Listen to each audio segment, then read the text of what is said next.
On estime actuellement qu'il y a à peu près 3000 nouveaux cas de cancer chez les moins de 25 ans en France. 70% d'entre eux guérissent. Après la fin du traitement d'un cancer, il y a de nombreuses difficultés. D'abord sur le plan médical, en lien avec les effets secondaires des traitements par exemple, mais aussi sur le plan psychologique, avec les conséquences de la maladie, et sur le plan social, avec les problèmes de réinsertion, de réorientation, de reprise d'une vie normale. Donc il y a effectivement des problématiques très spécifiques. Jusqu'à il y a peu de temps, il n'y avait pas grand-chose de mise en place, et depuis 2012, grâce à l'impulsion de l'Institut national du cancer, il a été mis en place en France, dans différentes villes, des dispositifs dédiés, spécifiques des 15-25 ans, avec un accompagnement psychologique, social, médical spécifique, et qui leur permet de répondre aux attentes particulières de ces patients-là.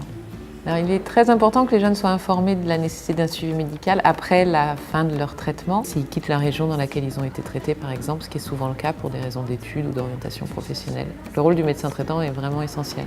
Alors, les jeunes qu'on a soignés doivent effectivement être informés et conseillés des risques qu'ils encourent au-delà du traitement de leur maladie.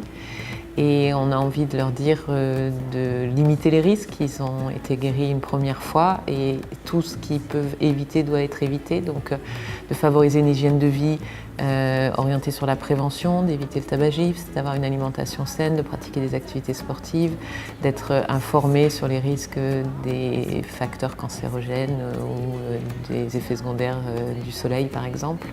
Et l'idée c'est vraiment d'arriver à leur dire éviter ce qui est évitable. Alors, ce livret il a été mis en place pour informer les jeunes sur les facteurs de risque qui pouvaient être évités concernant en particulier la survenue d'un éventuel second cancer. Il informe sur les règles d'hygiène de vie et sur la façon dont ils peuvent prendre soin d'eux pour limiter ces risques.